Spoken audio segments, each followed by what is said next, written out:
Growing up, I wasn't a normal baby. I was what you would consider a food truck baby.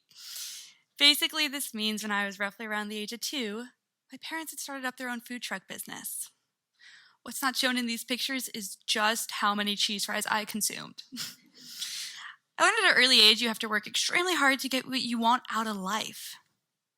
Now, at the age of 20, I own a limited liability company in which my mission is to promote campus inclusivity while indulging in fashionable styles at affordable prices. You may be thinking, wow, how does she manage to have the time to do all this? I'm thinking the same thing, but I make it work. In one simple word, I would say time management.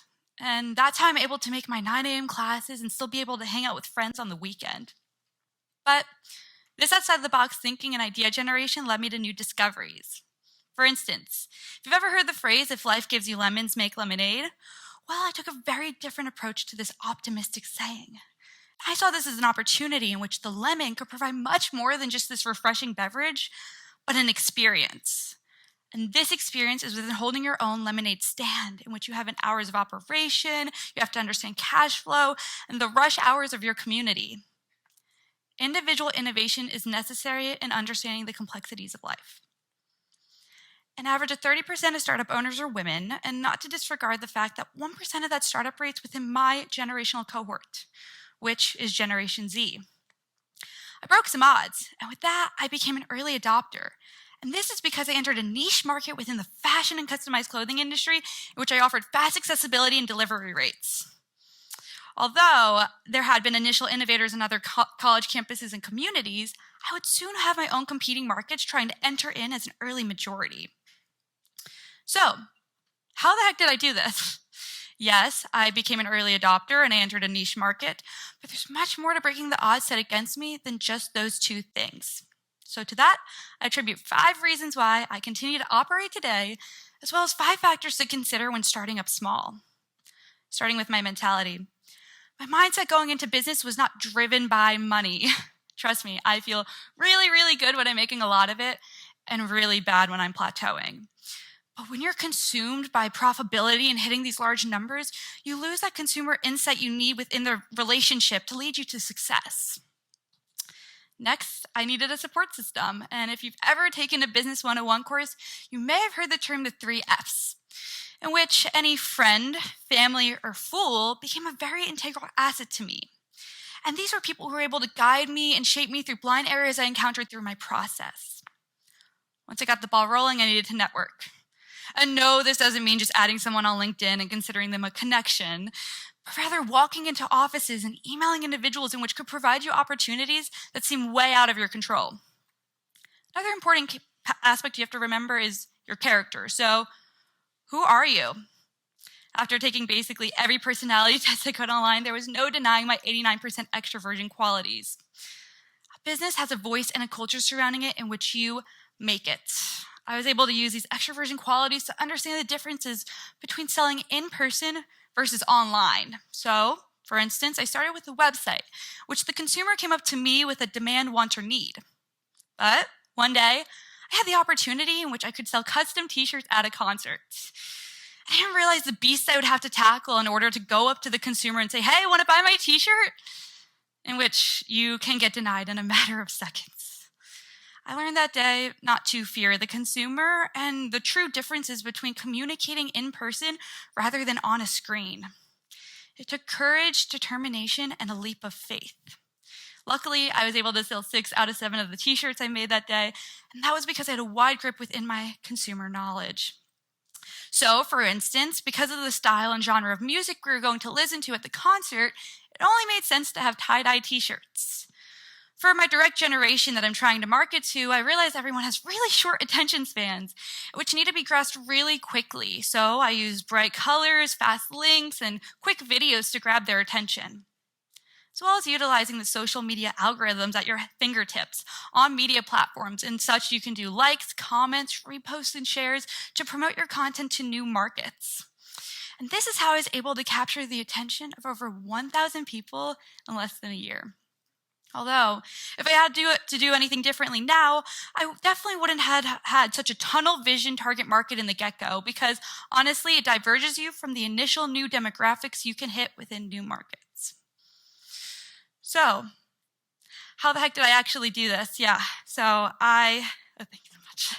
So, honestly, I wish I knew the true secret to success. But if I knew that, I probably wouldn't be giving a TED Talk here today and I'd actually be zooming in from a very expensive mansion or yacht. Although, I think I cracked the code to something really close to it. I told you guys, though, probably wouldn't be a secret anymore, huh? Well, I guess I have more time to talk, so the true secret to success is... Oh, what? It would have been so cool if it just came up here in like big bold letters and we all knew it and became like instant millionaires. I think that would have been like really awesome, but no, it would have been too easy. So no, since I have you guys at the edge of your seats, I get it. What I believe the true secret to success to be is failure. Now, I know this is nothing new, and it's been said a million times before, but expansion is not possible without the insight of failure. Giving up seems so much easier when it feels like there's no other path to take. This can be the biggest roadblock in which a business can crumble completely. I won't forget the day in which I had over 96 orders to fulfill and I was driving home in my car and I wasn't happy with my production. It was here where my 3 F's came to my advantage, and my mom actually bought me my first ever heat press, and this changed the game completely. If you let failure consume you, then the initial core mission you had set is completely pointless. If I let failure consume me that day in my car, I wouldn't have a TED Talk to present to you now. An average of 2 years ago, we were introduced to something called the pandemic. And I know, but I actually heard the word opportunity. And this is because I was able to use this external force as my lemon, basically using this isolation period to ideate and fail over and over and over again to develop my brand and understand what works and what doesn't. To promote this point, I actually brought a little visual demonstration.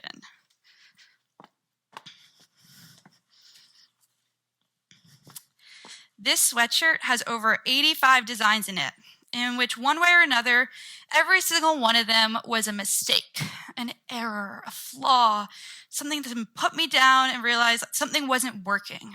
But instead of letting that take over my emotions and my production, I actually decided to turn these mistakes into artwork. Because at the end of the day, I'm only human. And these life lessons are valuable in understanding the process and appreciating everything that you can get within failure. And it promotes this point to make something out of your control in your control. So, for instance, you may not be able to control a global pandemic or a rainy day, but you can control how you spend that rainy day. So maybe read a book or learn a new instrument, do something with your time and adopt a new passion or hobby. And this is how you're able to individually innovate yourself.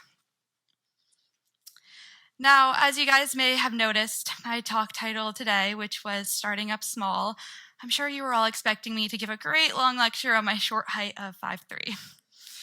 But instead, I will leave you with some last-minute tips and tricks from my business journey. I don't expect anyone to leave this talk today and go and immediately register a business, because trust me, it is extremely hard to do, and not to mention at a very young age.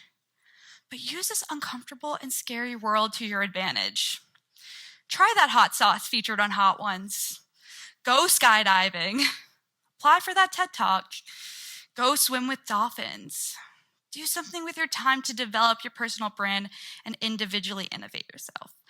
And honestly, these things come at no cost at all.